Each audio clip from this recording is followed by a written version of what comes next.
ओम शांति। आज हम सुनने जा रहे हैं एक अनोखा अनुभव दादा विश्वरत्न जी का चैप्टर 4 झाड़ और गोला बनाने की सेवा के बारे में। भाई साहब ऐसे कहते हैं कि कुंज भवन में जो बहनें रहती थी उनमें से कई बहनों को शिव बाबा सूक्ष्म वतन में बुलाकर साक्षात्कार कराकर कई प्रकार के दृश्य दिखाते थे।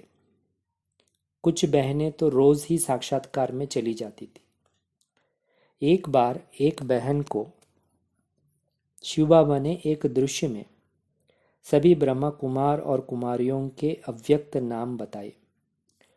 उस बहन को वहां सूक्ष्म वतन में एक बोर्ड दिखाई पड़ा जिस पर हर एक ब्रह्मा कुमार या कुमारी के व्यक्त नाम के सामने अव्यक्त नाम भी लिखे हुए थे।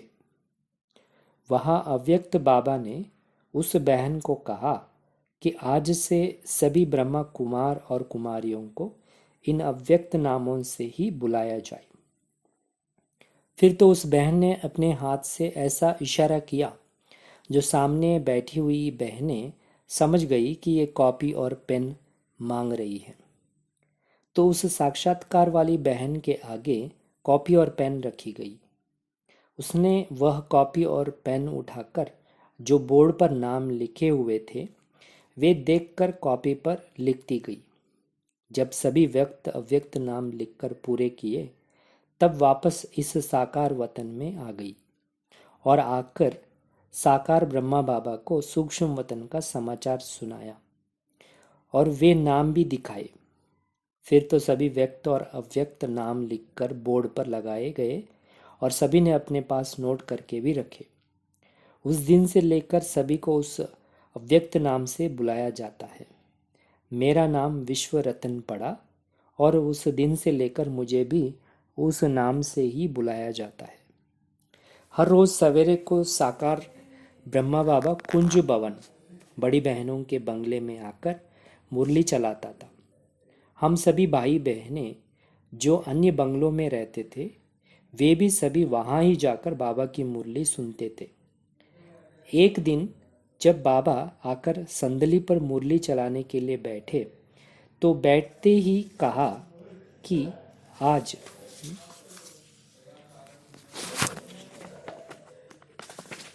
मैं साकार ब्रह्मा बाबा सूक्ष्म वतन में गया था। वहाँ अव्यक्त बाबा ने मुझे एक बड़ा सुंदर झाड़ वृक्ष दिखाया और वह मनुष्यों का झाड़ था। बाबा अव्यक्त बाबा ने साकार बाबा को कहा कि विश्व रतन को कहो कि इसकी डिजाइन बनावे। मैं क्लास में ही बैठा हुआ था तो उसी समय ही साकार बाबा ने मेरे से पूछा कि कैसे बच्चों ये डिजाइन बनाएंगे। मैंने कहा हाँ बाबा। मैं कभी भी किसी कार्य के लिए बाबा को ना नहीं करता था, सदैव हाँ जी ही करता था। मैं सोचता था कि किसको ना करूं।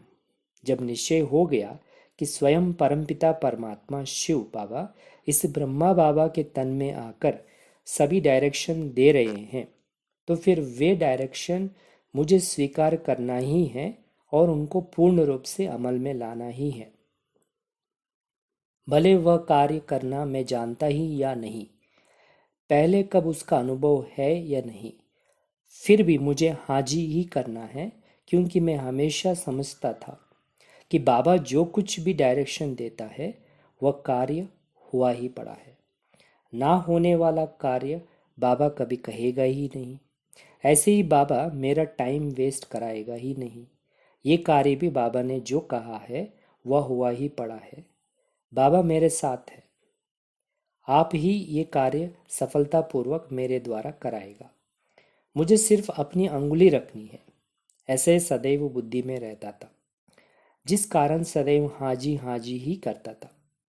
जब बाबा ने इतनी सारी सभा में किसी कार्य के लिए मेरे में विश्वास रखकर मुझे ही चुना है तो मैं अपने में आत्मविश्वास ना रखूं और बाबा की आज्ञा को ना मानूं, ये कैसे हो सकता है। फिर साकार बाबा ने मम्मा को कहा कि मम्मा इस बच्चे से सभी ड्यूटी छुड़वाकर अन्य बच्चों को बांट कर दे दो। आज से इसको यही कार्य करना है, ये मोस्ट इम्पॉर्टेंट कार्य है। मम्मा ने भी कहा, जी बाबा। बस मुरली पूरी होने के बाद मम्मा ने मुझको बुलाया और मेरे से सभी ड्यूटी छुड़वाकर अन्य भाइयों को बांट कर दे दी, और मुझे वहाँ कुंज भवन में ही एक आउट हाउस का कमरा था, वह दे दिया कि यहाँ ही बैठकर ये कार्य करना है। साथ में टेबल, कुर्सी, पेंसिल आदि जो भी मुझे चाहिए था वह भी दे दिया गया। अब मैं सोचने लगा कि मुझे आज से यही कार्य करना है। बाबा ने पहले जाड़ का ज्ञान तो दिया ही था कि ये सृष्टि चक्र उल्टा जाड़ है, जिसका बीज ऊपर में शिव बाबा है। उस बीज से ये देवी देवताओं का तना निकलता है। फिर और धर्म सतयुग त्रेता 2 युगों के बाद डाल डालियों के रूप से निकलते हैं। अब ये जाड़ जड़जड़ीभूत अवस्था को पहुंच गया है। अब नया जाड़ स्थापन हो रहा है। तो ये ज्ञान बाबा ने पहले सुनाया ही हुआ था, बाकी उसकी डिज़ाइन बनानी थी। अब सोचने लगा कि इसे अब कैसे बनाऊं। पहले सोचा कि जाड़ में कोई डाल आगे होगी, कोई पीछे होगी, कोई टेढ़ी होगी, कोई डाल के आगे पत्ते भी आएंगे। तो उस पर लिखत कैसे लिखेंगे कि वह किस धर्म का डाल है, क्योंकि ये झाड़ लोगों को समझाने के लिए बना रहे हैं। तो लिखत जरूर चाहिए कि ये डाल इस्लामी धर्म की है, ये बौद्ध धर्म की है, इत्यादि। ये सोचते सोचते आखिर में यही विचार आया कि सभी डाले दोनों तरफ सीधे ही बना देता हूँ, और पत्ते डाले के सामने नहीं दिखाता, और पत्ते डालों के ऊपर और नीचे बना देता। ऐसे विचार करके बनाना शुरू किया। एक सीधी लाइन लगाई, ये धरनी है। फिर ऊपर से नीचे धरनी तक 2 लाइन लगाई, ये तना है। फिर उस तने के 4 बराबर भाग किए, ये 4 युग है। 2 युग सतयुग और त्रेता के बाद द्वापर से इब्राहिम द्वारा इस्लामी धर्म की स्थापना होती है। तो तने के 2 भाग छोड़कर तने के बाई और एक डाल निकाली। उसके बाद उस डाल की शाखाएं प्रशाखाएं भी दिखाई। तो उस डाल पर लिख दिया कि इब्राहिम का इस्लामी धर्म। अब सोचा कि दूसरी डाल दाईं ओर निकालना चाहिए। अगर दूसरा डाल भी बाईं ओर ही निकालता हूँ तो बैलेंस नहीं रहेगा, तो जाड़ ही गिर जाएगा। इसीलिए दूसरी डाल दाईं ओर होनी चाहिए। और यह भी सोचा कि बौद्ध धर्म 250 वर्ष इस्लाम धर्म के बाद में स्थापन होता है, तो बौद्ध धर्म की डाल थोड़ी ऊपर करके बनाना चाहिए। तो ऐसे ऐसे अंदर विचार आते रहे। ऐसे विचार करके दूसरी डाल दाईं ओर निकाली और उस पर लिख दिया कि बौद्ध द्वारा बुद्ध धर्म की स्थापना। अब सोचने लगा कि लेफ्ट अर्थात वेस्ट और राइट अर्थात ईस्ट। इसके बाद नंबर है क्राइस्ट का, वह वेस्ट में है, तो लेफ्ट साइड में डाल निकाल कर उस पर लिखा क्राइस्ट का क्रिश्चियन धर्म। फिर नंबर है संन्यास धर्म का, तो वह डाल निकाली। फिर मुस्लिम धर्म की डाल निकाली। फिर गुरु नानक साहिब के सिख धर्म की डाल निकाली। फिर देखा कि लेफ्ट राइट अर्थात वेस्ट ईस्ट नंबरवार धर्म आते गए। जैसे बाबा ने जाड़ का ज्ञान समझाया था, उसी अनुसार ही बिल्कुल नंबरवार अपने नंबर पर डाल आते गए। फिर छोटी छोटी डालियाँ आदि निकाली। फिर बाहर से एक गोल लाइन लगाई, उसके बीच में डालों के आसपास पत्ते निकाले। तो देखा धरने से इतना ऊंचा मोटा सा अच्छा जाड़ दिखाई पड़ रहा था। वह पेंसिल से बनाया हुआ जाड़ ही बाबा के पास ले आया और बाबा को सुनाया कि बाबा ऐसे बनाया है। डाल के आगे पत्ते नहीं बनाए हैं, क्योंकि लिखत भी लिखनी है और डाल भी ऐसे ही सीधे बनाए हैं। बाबा ने कहा, बिल्कुल ही ठीक है, ये तो समझाने के लिए है, ऐसे ही होना चाहिए। अब इस पर बाबा का मंथन चलने लगा। बुद्धि बाबा की, अंगुली मेरी चलने लगी।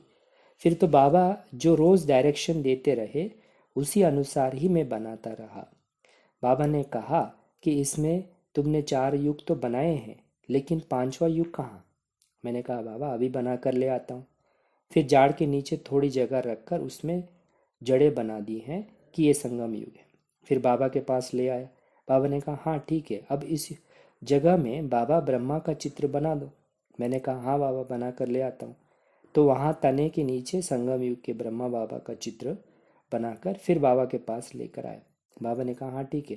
फिर बाबा ने थोड़ा सोचने के बाद कहा कि हमारा तो प्रवृत्ति मार्ग है, इसीलिए यहाँ संगम युग में ब्रह्मा बाबा के साथ मम्मा का चित्र भी बनाओ। मैंने कहा हाँ बाबा, बना कर ले आता हूँ। फिर बाबा का चित्र जो बीच में बनाया था उसको रबर से मिटाकर बाबा और मम्मा दोनों का चित्र बीच में बना दिया। फिर बाबा के पास लेकर आया तो बाबा ने कहा हाँ ठीक है। सोचते सोचते बाबा ने फिर कहा मम्मा बाबा कहने वाले कौन? बच्चे ही तो मम्मा बाबा कहेंगे ना, इसीलिए यहाँ बच्चे के भी चित्र बनाओ। मैंने कहा हाँ बाबा, बनाता हूँ। फिर मैंने बाबा को कहा बाबा बच्चे तो बहुत है, यहाँ कितने बच्चों की बनाऊँ? बाबा ने कहा देखो बच्चों, 8 रत्नों की माला गाई हुई है, इसीलिए तुम यहाँ 8 बच्चों के चित्र बना दो, वे सभी बच्चों का प्रतिनिधित्व करेंगे। मैंने कहा हाँ बाबा। फिर मैंने कहा बाबा 8 बच्चों का नाम आप हमको बता दीजिए, उनके फ़ोटो लेकर मैं यहाँ लगा दूंगा।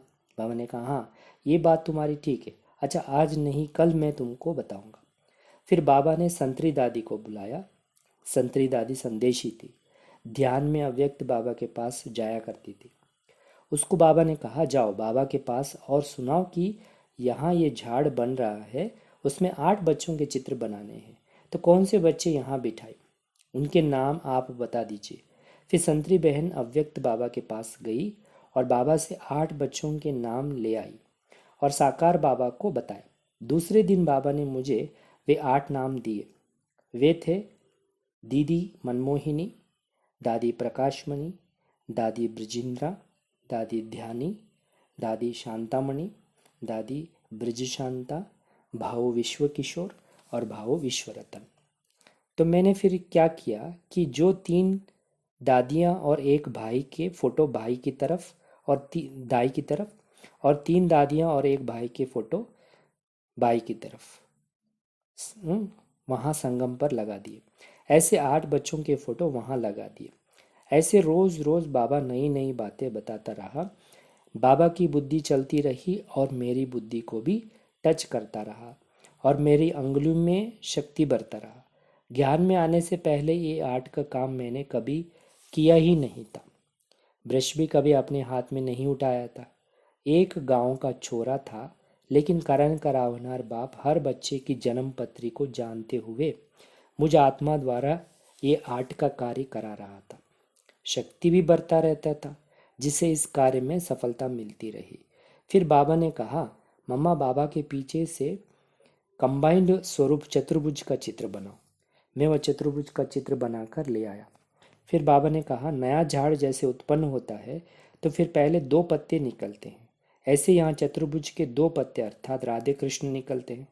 ऐसे 2 पत्ते बनाओ। फिर वह राधे कृष्ण का चित्र बनाया। फिर बाबा ने कहा कि सत्युग की सीन बनाओ, गोल्डन महल बनाओ, त्रेता का भी सीन बनाओ जिसे राम सीता को बिठाओ।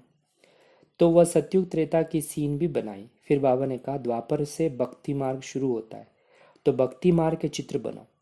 तो पहले शिवलिंग की पूजा होती है, फिर देवताओं की, फिर आगे चलकर कलयुग में झाड़ की भी पूजा होती है। ये सभी चित्र भी बनाता गया। फिर बाबा ने कहा सृष्टि के अंत में ब्रह्मा बाबा का खड़ा चित्र बनाओ, वो भी बनाया। फिर बाबा ने कहा हर ढाल की आदि में उनके डिवाइन फादर, उनके मस्जिद, गिरजाघर आदि पूजा के स्थान बनाओ, वे भी बनाए। फिर कहा हर ढाल से लटके हुए फल उनके फॉलोअर्स के निकालो, वह भी जिस जिस धर्म की डाली थी उनके ऐसे ऐसे फॉलोअर्स के चित्र फल के रूप में लटकते हुए दिखाए। फिर बाबा ने कहा छोटी ढालियों से भी एक डाली में गांधी का चित्र बनाओ, एक में जिन्ना का चित्र बनाओ, वे भी बनाए। फिर बाबा ने कहा एटॉमिक वर्ल्ड वार का चित्र बनाओ और दोनों तरफ उनको बिल्लों के रूप में दिखाओ, अर्थात 2 बिल्ले लड़ रहे हैं और माकन नई सृष्टि की राजाई कृष्ण के हाथ में दिखाओ। फिर आत्माएं कैसे मच्छरों सदृश अपने घर मुक्तिधाम में जा रही हैं वह भी दिखाओ। प्राकृतिक आपदाएं और गृह युद्ध आदि सब दिखाओ। तो ये सभी चित्र भी बनाए।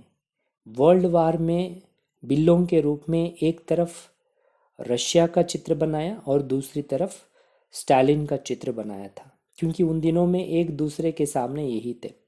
जाड़ के चित्र के दोनों तरफ इसकी समझाने की लिखत भी लिखी हुई थी। ऐसे ऐसे मास तक ये जाड़ के चित्र में सुधार होता रहा।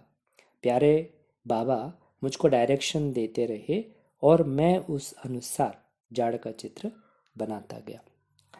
1 मास के बाद बाबा ने कहा कि अब इस जाड़ में सारा ज्ञान समाया हुआ है। अब मुझे ऐसे बहुत चित्र चाहिए जो मैं सभी मंत्रियों को भेजूं, और ये मुझको जल्दी ही चाहिए। फिर जल्दी जल्दी में कह दिया कि बस मुझे 10 दिन के अंदर 1 दर्जन चित्र तैयार करके दे दो। मैंने कहा हाँ बाबा, बना देंगे। तो मैं बाबा को कभी ना तो करता ही नहीं था। तो बाद में मैंने सोचा कि बाबा को मैंने हाँ तो की, तो 10 दिन के अंदर 12 जाड़ के चित्र तैयार करने हैं। लेकिन अंदर में ये भी सोच रहा था कि कैसे बनाऊँ, क्या करूँ, क्योंकि एक एक जाड़ का चित्र तैयार करने में कम से कम 4-5 दिन तक लग जाएंगे। तो 12 चित्र तैयार करने में तो बहुत दिन लगेंगे। लेकिन अंदर में दृढ़ संकल्प था कि तैयार करना ही है। ये दृढ़ संकल्प रखकर मैं मम्मा के पास गया। मम्मा को जाकर कहा, मम्मा बाबा ने ये कार्य दिया है कि 10 दिन के अंदर 12 जाड़ के चित्र बना दो जो मंत्रियों आदि को भेजेंगे। मम्मा ने कहा हाँ भले बनाओ, तुमको इसके लिए क्या चाहिए। मैंने कहा मम्मा मदद चाहिए। तो मम्मा ने कहा मदद करने वाले भाई तो थोड़े ही हैं और वे सभी बाहर ही खरीदारी आदि के कार्यों में बिजी हैं। वे तो तुमको मदद कर नहीं सकेंगे। बाकी यहाँ बहनें हैं, वह डिज़ाइन आदि वह कुछ भी नहीं जानती, वे तुमको कैसे मदद कर सकेंगे। मैंने कहा मम्मा आप मुझको केवल 5-6 हैंड्स दे दीजिए, फिर मैं उनको डिज़ाइन बनाना सिखाऊंगा और उन्होंने कार्य भी कराऊंगा। फिर तो मम्मा ने 5-6 बहनों को बुलाया और उन्होंने कहा कि विश्वरतन को इस कार्य में मदद करो, जैसे वह कहे वैसे करते रहना। मम्मा ने एक बड़ा कमरा भी उसी कुंज भवन में दे दिया और बड़े 3-4 टेबल भी रखवा दिए। मैंने उन 3-4 टेबल के ऊपर के लकड़ियों की पट्टियों निकलवा दिए और उनकी जगह मोटे शीशे रखवा दिए। उस पर 1-2 बने हुए चित्र रखे, उसके ऊपर ड्राइंग पेपर रखा, नीचे से टेबल लैंप रखकर लाइट ऑन कर दी, तो ऊपर से पेपर पर वह डिज़ाइन दिखाई पड़ती थी। तो बहनों को ट्रेसिंग करना सिखाया। एक बहन को कहा कि ये जो सभी लाइंस हैं आप सिर्फ वे लाइंस पेंसिल से लगाती जाओ। दूसरी बहन से कहा कि जो ये पत्ते दिखाई पड़ते हैं वे आप इस हरी स्याही से भरते जाओ। ऐसे ऐसे सभी बहनों को कार्य दे दिया। बाकी जो चेहरे आदि थे वे मैं बनाता गया, फॉलोअर्स के फीचर्स भी मैं बनाता गया। ऐसे रोज़ 8-10 घंटा कार्य करते 10 दिन में 12 चित्र तैयार कर बाबा को हाथ में दे दिए। बाबा देखकर बड़े खुश हुए, मुझे इस पर शाबाशी दी। फिर तो बाबा ने कहा और भी चित्र बनाते जाओ। फिर मैं अन्य बहनों को भी ये चित्र बनाना सिखा दिया। ऐसे ये 10-12 बहनों की जाड़ डिपार्टमेंट बन गई। थोड़ी ही समय के बाद बाबा ने क्लास में मुरली चलाते समय ये कहा, जैसे जाड़ में ये समझाने दी जाती है ये सृष्टि कैसे आदि से अंत तक चलती है, अर्थात सतयुग त्रेता द्वापर कलयुग चलते हैं और फिर रिपीट होते हैं। ऐसे ही ये सारा ज्ञान चक्र के रूप में समझाना चाहिए। फिर बाबा ने कहा कि मैं आप सभी बच्चों को ऐसे देता हूँ, आप सभी ऐसे चक्र की डिज़ाइन बनाकर कल यहाँ ले आना, जिसमें सतयुग त्रेता द्वापर कलयुग दिखाना है और फिर रिपीट कैसे होता है यह भी दिखाना है। फिर तो सभी भाई बहनें अपनी अपनी रीति से डिज़ाइन बनाकर दूसरे दिन क्लास में ले आए। मैंने जो डिज़ाइन बनाई थी उसमें चक्र उल्टे तरफ अर्थात बाई तरफ घूमता हुआ दिखा देता। चंद्रहास भाई ने मेरी जैसे ही डिज़ाइन बनाई, लेकिन चक्र राइट की तरफ घूमता हुआ दिखाया।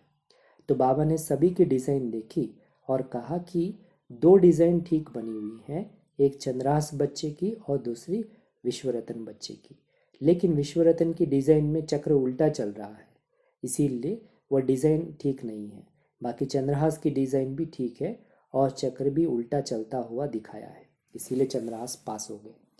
फिर तो बाबा ने मुझे कहा कि अब तुम इस चंद्रहास की डिज़ाइन को ठीक रीति से बनाकर रंग आदि लगाकर, अर्थात गोल्डन, सिल्वर, कॉपर, आयरन आदि सभी युगों में से ऐसे रंग देखकर अच्छा चित्र बनाओ। उसमें लक्ष्मी नारायण सीताराम के चित्र भी बनाओ और फिर धर्म पिताओं के चित्र भी दिखाओ। मतलब ऐसे सारी डिज़ाइन ठीक रीति से बनाओ। फिर तो मैंने वह चक्र का डिज़ाइन बनाना शुरू किया। उसमें भी बाबा डायरेक्शन देते रहे, रिफाइन कराते रहे। उसमें धर्मशास्त्र, गीता, बाइबल आदि भी दिखाया। संगम युग भी दिखाया गया। अंत में आत्माएं कैसे उड़ती आई, अपने घर वापस जा रही है, फिर चक्र कैसे रिपीट होता है, ये सब राज उस चक्र के रूप में दिखाए गए। ऐसे चक्र की डिज़ाइन भी थोड़े ही दिनों में अच्छी तैयार हो गई। कुछ समय के बाद बाबा ने एक किताब प्रेस में छपाने के लिए भाऊ विश्व किशोर को आदेश दिया था। उसमें कई ज्ञान की पॉइंट्स थी और उसमें झाड़ का चित्र और गोले का चित्र डालना था। झाड़ का चित्र तो प्रेस वालों ने डाल दिया, परंतु चक्र की डिज़ाइन का ब्लॉक बनाकर उसमें डालना था। तो प्रेस वालों ने इस चक्र की डिज़ाइन मांगी। तो बाबा ने मुझे बुलाया और कहा, प्रेस में जो किताब छप रहा है उसमें चक्र की डिज़ाइन का ब्लॉक चाहिए। इसीलिए प्रेस वाले कहते हैं कि बटर पेपर पर एक बड़ी डिज़ाइन बनानी है जिससे अक्षर सफ़ेद और बैकग्राउंड काला हो। ऐसी डिज़ाइन बनानी है। तो अब तुम ये डिज़ाइन जल्दी ही बना कर दो। इस डिज़ाइन के कारण प्रेस का कार्य रुका हुआ है, इसीलिए सोमवार तक ये डिज़ाइन बना कर दो। मैंने कहा हाँ बाबा, बना कर देंगे। तो मैंने बाद में सोचा कि ये बटर पेपर पर डिज़ाइन बनाना और अक्षरों के बीच में काली स्याही पतली निब से भरना जिससे अक्षर सफ़ेद दिखाई पड़े, ये महीन कार्य है। तो डिज़ाइन भी अच्छी बनानी है क्योंकि इसका ब्लॉक बनेगा हमेशा के लिए। वो ब्लॉक कई कार्यों में प्रयोग होगा, इसीलिए अच्छी चीज़ बनानी है। अब अकेला ये कार्य करूँगा तो हफ्ता लग जाएगा, लेकिन बाबा ने कहा है कि सोमवार तक बनाकर देना है। उसमें तो सिर्फ 3 ही दिन है। तो फिर मम्मा के पास गया। मम्मा को जाकर कहा, मम्मा बाबा ने ये चक्र की डिज़ाइन बनाने के लिए कहा है और वह 3 दिन में पूरी करना है। मम्मा ने कहा भले बनाओ, फिर तुमको क्या चाहिए? मैंने कहा मम्मा मदद चाहिए, अकेला करूँगा तो 1 हफ्ता लग जाएगा। तो मम्मा ने कहा कितने हैंड्स चाहिए? मैंने कहा मम्मा डिज़ाइन तो केवल 1 फुट व्यास की बनेगी। उसके एक साइड में तो मैं बैठूंगा, बाकी सामने 2 बहनें बैठ सकेंगी, अधिक तो बैठी भी नहीं सकेंगी, इसीलिए सिर्फ 2 हैंड्स चाहिए। तो मम्मा ने कहा जार्ड डिपार्टमेंट में तो तुम जानते हो कि किसका हाथ डिज़ाइन बनाने में अच्छा है। उनका तुम नाम बताओ तो मैं उनको बुलाकर मदद में दे दूँगा। तो फिर मैंने 2 नाम बताए, एक ब्रजशांता बहन और दूसरी लच्छू बहन। तो मम्मा ने उनको बुलाया और कहा कि विश्वरतन को इस कार्य में मदद करो। फिर तो मैंने चक्र की डिज़ाइन बनाना शुरू किया। पहले मैंने अकेले सारे चक्र की डिज़ाइन पेंसिल से बनाई, जिसमें सारा दिन और सारी रात लग गई। सारी रात बिल्कुल नींद नहीं की। फिर दूसरे दिन हम तीनों ही बैठे। मैंने अन्य 2 बहनें और 2 दिन और 2 रात लगाई और बहनों ने भी 2 दिन और 2 रात्रि बिल्कुल नींद नहीं की। चौथे दिन सवेरे 4 बजे ये कार्य पूरा हुआ और हम सभी स्नान आदि करके क्लास में बैठे। बाबा को याद था कि मैंने विश्वरतन को ये चक्र की डिज़ाइन बनाने का कार्य दिया। आज सोमवार है, आज ये डिज़ाइन पूरी करके देनी है। तो बाबा अंदर में सोचने लगे कि ये डिज़ाइन महीन है, इसने पूरी तो नहीं की होगी। फिर भी मैं पूछूंगा तो ज़रा जल्दी करेगा, 1 दिन और लगा कर भी पूरी कर देगा। तो बाबा संदली पर बैठते ही पूछे कि विश्वरतन क्लास में बैठा है? मैंने कहा हाँ बाबा, मैं यहाँ बैठा हूँ। बाबा ने कहा हाँ, मैंने तुमको चक्र की डिज़ाइन बनाने के लिए कहा था, जो आज सोमवार को दिन तैयार करके देनी थी, वह तैयार की है? मैंने कहा हाँ बाबा, तैयार हो गई है। बाबा ने फिर पूछा क्या बिल्कुल तैयार हो गई? मैंने कहा हाँ बाबा, पूरी तैयार हो गई। बाबा ने कहा तैयार हो गई? हो गई तो ले आओ। तो मैं उसी समय उठकर ले आया और फिर डिज़ाइन बाबा के हाथ में दे दी। बाबा डिज़ाइन को देखता रहा। बाद में कहा डिज़ाइन तो बिल्कुल परफेक्ट है, बहुत अच्छी बनाई है, लेकिन ये बताओ कि ये डिज़ाइन इतनी जल्दी कैसे बनाई? मैंने कहा बाबा ये डिज़ाइन मैंने अकेले नहीं बनाई है, इसमें 2 बहनें भी मददगार हैं। बाबा ने कहा, कौन है? मैंने नाम बताए, ब्रिजेशांता बहन और लच्छू बहन। बाबा फिर भी उस डिज़ाइन को देखता रहा। फिर कहा, आप तीनों ने भी 3 दिन के अंदर डिज़ाइन पूरी कर ली, ये भी अच्छी बात है। फिर मैंने बाबा को बताया, बाबा इस डिज़ाइन बनाने में मेरे 3 दिन और 3 रातें लग गई है, और दोनों बहनों ने भी लगातार 2 दिन और 2 रातें लगाकर मदद की है, और आज सवेरे 4 बजे डिज़ाइन पूरी हुई। तो बाद में हम स्नान आदि करके यहाँ क्लास में आकर बैठे। बाबा ने कहा, शाबाश, आज्ञाकारी बच्चा इसको कहते हैं। बाबा के मुख से जो निकला, जिस प्रकार की आज्ञा अथवा श्रीमत मिली, इस बच्चे ने वह श्रीमत पालन करके दिखाई। फिर तो बाबा ने सारी मुरली ही इस पर चलाई। आज्ञाकारी, वफादार, फरमान बरदार, ईमानदार बच्चा किसको कहते हैं? वह कैसे श्रीमत को पालन करते हुए बाप के दिल तख्त नशीन होता है, और वही कैसे राज तख्त पर बैठता है। सारी मुरली ही उस पर बाबा ने चलाई।